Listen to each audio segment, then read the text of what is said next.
Hello friends, मैं कुमार गजेंद्र स्वागत करता हूं आपके अपने YouTube channel Kumar Gajendra sir पर। तो दोस्तों, जो आज आपका एग्ज़ाम हुआ है 1 फरवरी को, उसके लगभग 15 से 20 क्वेश्चंस मैंने लाने का प्रयास किया है।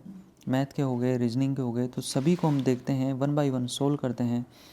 तो पहला क्वेश्चन आपसे पूछा गया था हाइट एंड डिस्टेंस से कि टेलीग्राफ का एक खंभा आंधी के कारण एक ऊपरी बिंदु पर झुक गया है। उसका शीर्ष उसके पास से 10√3 मीटर की दूरी पर भूमि को स्पर्श कर रहा है तथा 30 डिग्री का एक कोण बना रहा है, तो खंभे की लंबाई क्या करो। तो हम इसको कैसे सोल्व करेंगे। मान लो ये कोई खंभा है और ये इसका पाद हो गया, तो ये क्या हुआ, ये बीच में से टूट के और इस तरीके से झुक गया। ये इस तरीके से झुक गया, मतलब यहाँ से टूटा और ये इस तरीके से झुक गया। तो आपसे इसकी हाइट पूछिए, खंभे की लंबाई पूछिए। तो देखिए हम इसको कैसे सोल्व करेंगे।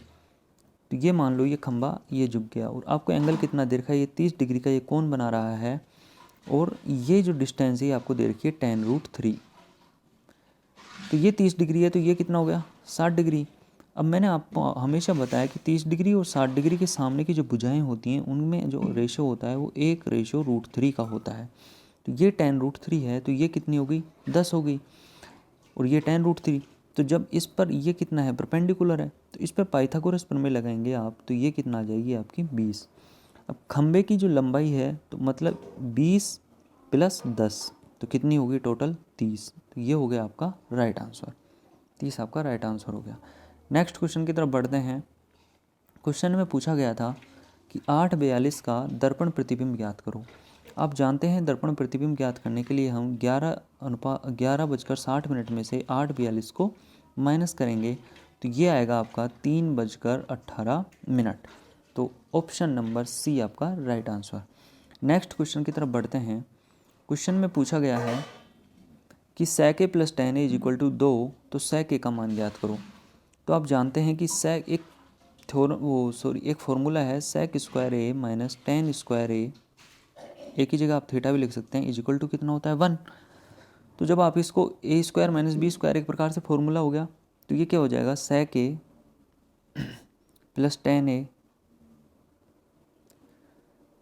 sec a - tan a बराबर 1। तो sec a + tan a कितना दिया हुआ है आपको 2, और ये क्या होगी sec a - tan a। तो sec a - tan a की वैल्यू क्या हो जाएगी, ये 2 1 के नीचे चले जाएगा और इसकी वैल्यू आ जाएगी 1/2। किसकी, आगे लिख रहा हूँ, sec a - tan a की वैल्यू कितनी आ जाएगी 1/2। अब मान लो ये एक समीकरण नंबर 1 है और ये समीकरण नंबर 2, हम इन दोनों को क्या कर देते हैं ऐड कर देते हैं। तो आप देखेंगे यहाँ पर tan a किसका है माइनस का और ये किसका है प्लस का, तो दोनों जाएंगे कट। तो sec a और ये sec a, ये कितना हो जाएगा 2 sec a बराबर 2 + 1/2। तो 2 दूनी 4, 2 + 1/2 मतलब 2 दूनी 4 और 1 5/2। तो sec a की वैल्यू क्या आ जाएगी sec a की वैल्यू आ जाएगी 5/2 और ये जो 2 है ये यहाँ आ जाएगा। तो आपका राइट आंसर हो गया 5/4, option number B. Next question की तरफ बढ़ते हैं। क्वेश्चन में पूछा गया है कि दो संख्याएं 4:5 के अनुपात में हैं, तो उनका HCF ज्ञात करो। तो जब भी संख्याएं अनुपात में दे रखी हों और उसका HCF दे रखा हो, FCF दे रखा हो, तो आपको डायरेक्ट उसके HCF से गुना कर देना है। तो HCF कितना है 5, तो पहली संख्या क्या होगी 5 × 20 और दूसरी क्या होगी 5 × 25। इन दोनों का योग पूछा है, तो योग कितना हो गया 45। Right answer option number B. Next question की तरफ बढ़ते हैं। क्वेश्चन में पूछा है कि समबाहु त्रिभुज का परिमाप कितना है 18 सेंटीमीटर। आप जानते हैं समबाहु त्रिभुज में तीनों भुजाएं बराबर होती हैं, तो 6 + 6 + 6, तो ये भुजा 6, ये भुजा 6 और ये भुजा 6। पूछा है त्रिभुज का एरिया क्या होगा। आप जानते हैं त्रिभुज का एरिया होता है √3/4 a²। तो ये कितना हो गया √3/4 a², मतलब 6 का स्क्वायर कितना हो गया 36। तो 4 नाम 36 और ये आंसर आ गया आपका 9√3। तो इसका राइट आंसर हो गया आपका option number A. Next question की तरफ बढ़ते हैं। इसमें देखिए ये दे रखा है, ये इसके इक्वल है, तो यहाँ पूछा है कि इसके स्थान पर क्या आएगा। तो आप यहाँ देख सकते हैं, ना तो यहाँ पर कोई काटने पीटने पर ना अंडर रूट लग रहा है, ना किसी कोई क्यूब बन रहा है, तो यहाँ पर प्रॉपर्टी फॉलो हो रही है आपकी एडिशन की। तो आप यहाँ देखो 4 2 6 2 इसको ऐड करोगे मतलब 4 + 2 + 6 + 2, तो 4 2 6 6 12 और 2 14 इसका आ रहा है। दूसरा क्या है 4 2 7 1 मतलब 4 + 2 + 7 + 1, तो 4 2 6 7 13 और 1 14, मतलब दोनों इक्वल आ रहे हैं 14 14। तो हमें इसको भी कुछ इस तरीके से देखना है। इसका एडिशन कितना आ रहा है 2 + 1 + 3 + 9, 2 और 1 3 3 6 9 15। तो हमें चेक ये करना है कि इनमें से किसका योग 15 आ रहा है। तो आप देखेंगे कि 2 + 3 + 4 + 6, 3 2 5 4 9 और 6 15, तो मतलब ऑप्शन नंबर 1 आपका राइट आंसर। नेक्स्ट क्वेश्चन की तरफ बढ़ते हैं।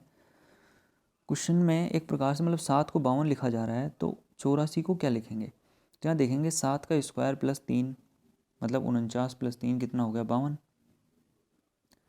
तो इसी प्रकार हम 84 को लिख सकते हैं 9 का स्क्वायर + 3 मतलब 81 + 3 84। तो यहाँ पर आपका आंसर क्या हो गया ऑप्शन नंबर डी।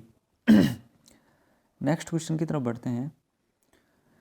क्वेश्चन में पूछा है कि एक पंक्ति में सीता बाएं से 20वें स्थान पर है। मान लो सीता है और बाएं से 20वें स्थान पर है तथा दाएं से 31वें स्थान पर है, और यहाँ से ये कौन से स्थान पर है 31वें पे। तो पूछा है पंक्ति में कुल व्यक्तियों की संख्या ज्ञात करो। तो सीता बाएं से कितने पर है 20, मतलब बाएं से स्थान है 20, दाएं से कितना है 31। लेकिन कितने बार काउंट हो गई सीता, 2 बार काउंट हो गई ना।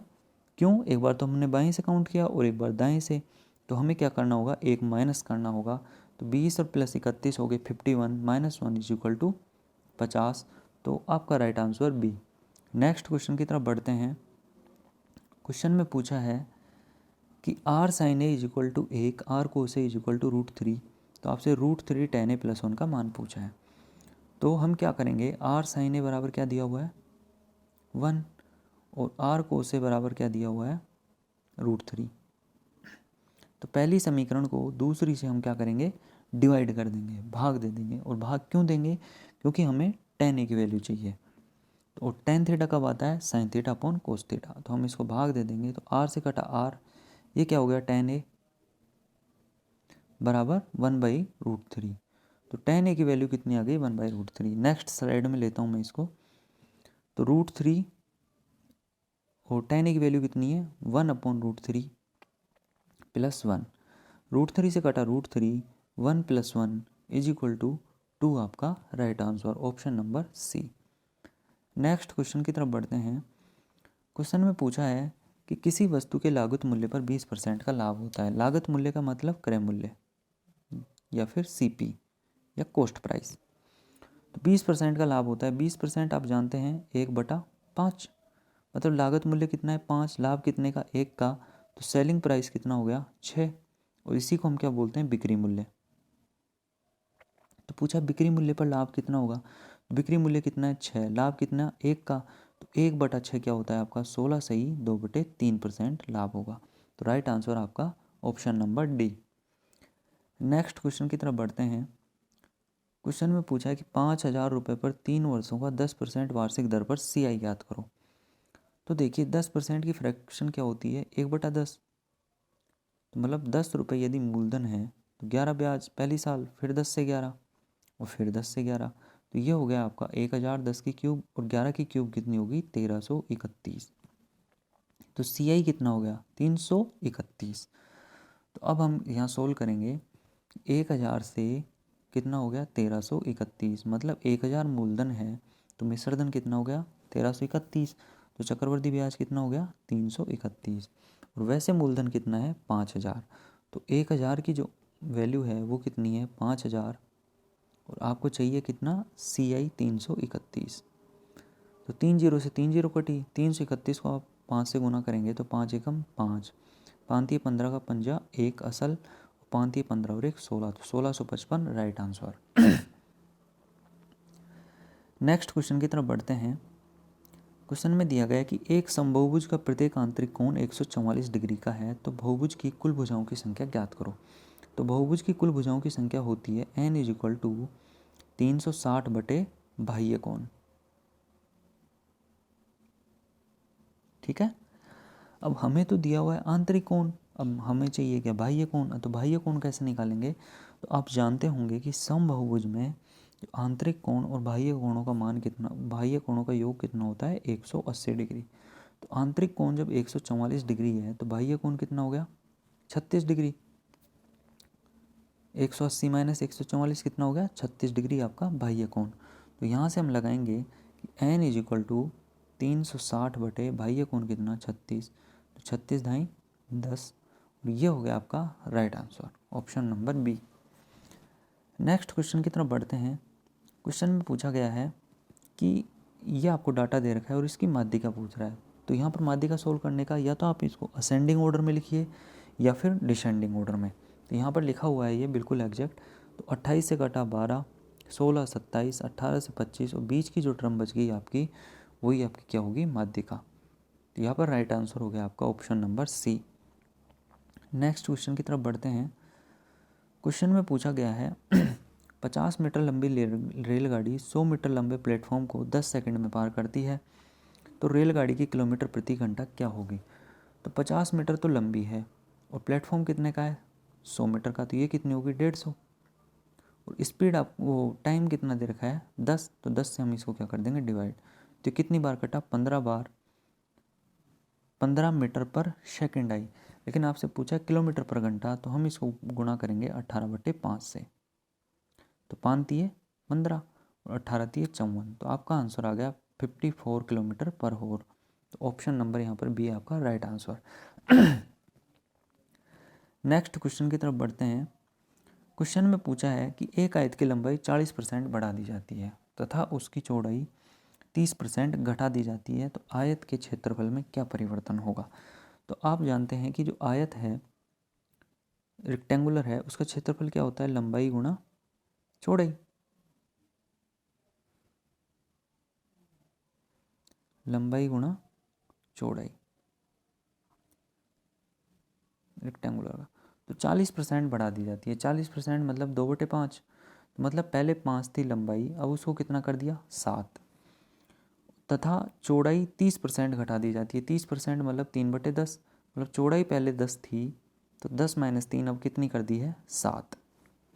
ठीक है, तो पहले क्षेत्रफल कितना था 10 × 50 और अब कितना हो गया 7 × 7 = 49। मतलब क्षेत्रफल में 1 सेंटीमीटर स्क्वायर की कमी आई है किस पे 50 पे।